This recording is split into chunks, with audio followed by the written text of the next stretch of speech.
तो सेविया ने एक और यूरोपा लीग का टाइटल जीत लिया है कल।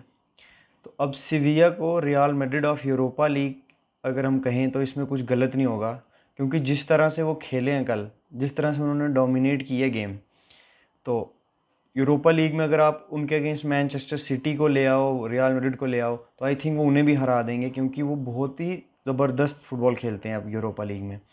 अलग ही मेंटालिटी से उतरते हैं पिच में जब वो यूरोपा लीग खेलते हैं। और जोजे मूरिन्यो अपना पहला यूरोपियन फाइनल हारे हैं। जितनी बार भी वो फाइनल खेले हमेशा जीते हैं, तो पहली बार ऐसा हुआ है कि उन्हें हार देखनी पड़ी है। और सेविया एक बहुत ही ज़बरदस्त टीम है, डिज़र्व करते थे वो जीतना, जिस तरह से वो खेले वही डिज़र्विंग थे। हाँ, बट रेफरी के जो डिसीजंस थे ना, वो बहुत ही एकदम पैथेटिक थे। और प्रीमियर लीग जो फॉलो करते हैं उन्हें पता है कि एंथनी टेलर एक कैसे रेफरी हैं। उनके डिसीजंस, कंट्रोवर्शियल डिसीजंस उन्हें पता है। स्पेशली चेल्सी फैंस को तो बिल्कुल अच्छी तरह वाकिफ़ हैं चेल्सी फैंस उनसे, कि उनके डिसीजंस कितने बेकार होते हैं। तो जो वो पेनल्टी थी रोमा को दे देनी चाहिए थी, तो वो आई थिंक एक क्लियर कट पेनल्टी थी जो रोमा को नहीं दी गई।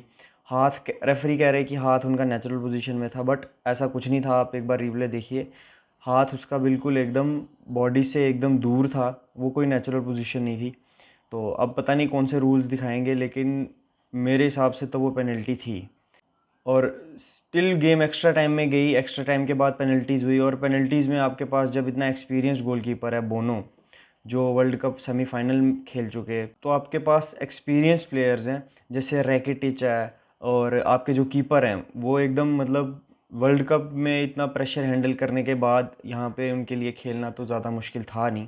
तो पेनल्टीज़ में रोमा का जीतना थोड़ा मुश्किल ही था, तो उसी के चलते उन्होंने 2 सेव भी किए बोनो ने, और रोमा को हरा दिया उन्होंने। और अगर बात करें जोजे मूरिन्यो की, तो Jose Mourinho is one of the best manager of all time.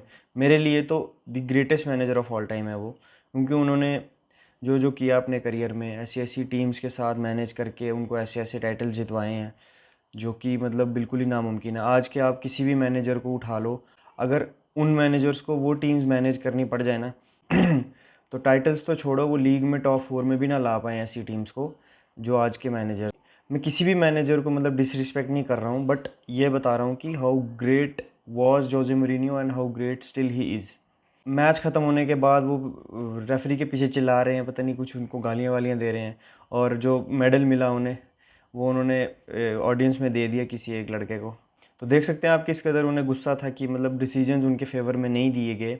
जब ला लीगा में बार्सिलोना की डोमिनेशन थी, पेप उनके मैनेजर थे, तब रियल मैड्रिड भी स्ट्रगल करती थी बारसा के अगेंस्ट, क्योंकि बारसा बहुत ही अच्छी टीम थी उस टाइम, वो बहुत बढ़िया फुटबॉल खेलते थे। तो जोजे मोरिनियो की रियल मैड्रिड ने ही टफ कंपटीशन दिया था उस पेप की बारसा को।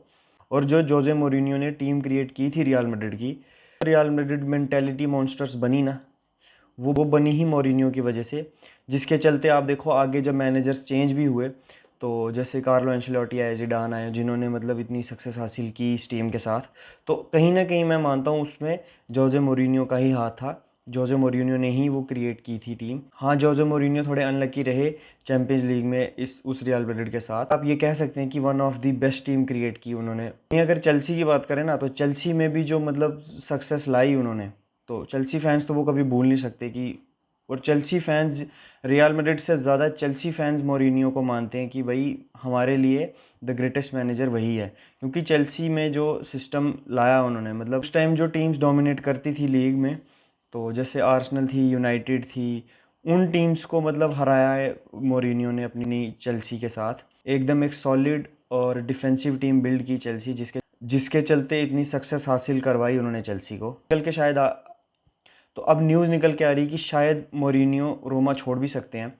तो अगर रोमा छोड़ते हैं तो मेरे हिसाब से उन्हें ये सीज़न रोमा में ही रहना चाहिए, और अगले सीज़न जब कार्लो एंcelotti का कॉन्ट्रैक्ट ख़त्म होगा तो रियल मैड्रिड ज्वाइन करनी चाहिए उन्हें।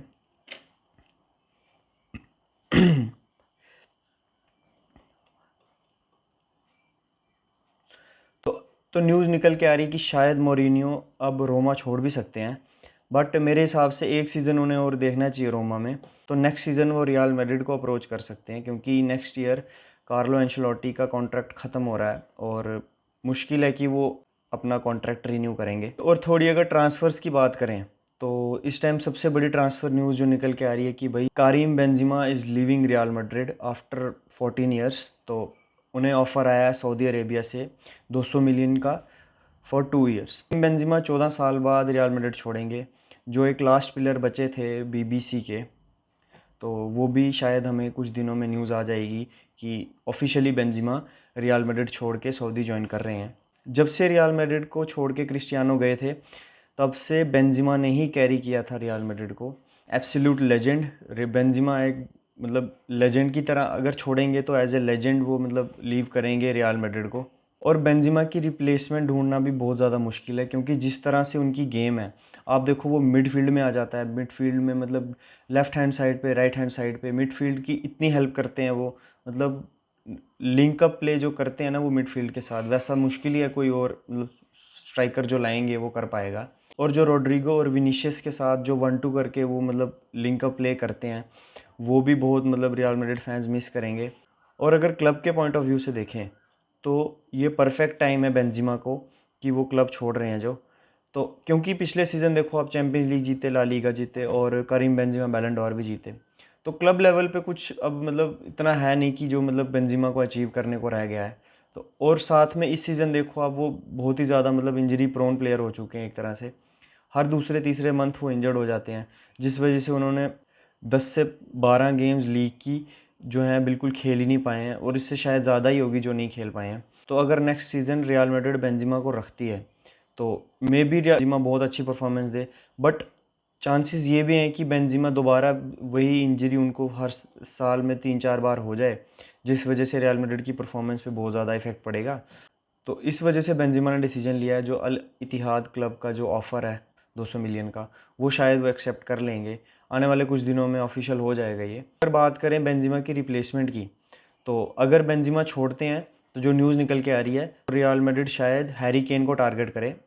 बट अगर बेंजिमा रुक जाते हैं, जो कि बहुत ही मतलब मुश्किल है, नहीं रुकेंगे, बट अगर स्टिल अगर वो रुक जाते हैं तो वो बॉबी फर्मिनो या फिर होसेलू जो एस्पेनियोल के प्लेयर हैं, स्ट्राइकर हैं, वो इस सीज़न 3rd टॉप स्कोरर हैं ला लीगा के। तो बहुत ही बढ़िया गोल स्कोरिंग प्लेयर हैं वो होसेलू। तो देखते हैं आप किसको साइन करते हैं, फर्मिनो या होसेलू। अगर बेंजिमा रुक जाते हैं तो, बट अगर बेंजिमा छोड़ गए तो वो हैरी केन को टारगेट करेंगे, और फिर शायद एक बैकअप स्ट्राइकर होसेलू फिर भी वो साइन करेंगे ही करेंगे। होसेलू का आना कहीं ना कहीं कह सकते हो कि 90% श्योर है कि रियल मैड्रिड होसेलू को ख़रीद लेगी। बट डिपेंड करता है कि अगर बेंजिमा छोड़ रहे हैं तो फिर किसको टारगेट करती है रियल मैड्रिड, वो देखना होगा। एक ट्रांसफ़र न्यूज़ और निकल के आ रही है कि मेसन माउंट जो है वो चेल्सी को अलविदा कह रहे हैं, और मैनचेस्टर यूनाइटेड के साथ वर्बल एग्रीमेंट वो कर चुके हैं। बस अब कॉन्ट्रैक्ट साइन करना बाकी है। बट वर्बल एग्रीमेंट का कुछ कह नहीं सकते, वर्बल एग्रीमेंट बेंजिमा ने भी किया था रियल मैड्रिड के साथ। देखते हैं इस सीज़न कौन से प्लेयर्स कौन सी टीम्स ज्वाइन करते हैं। तो मिलते हैं नेक्स्ट वीडियो में।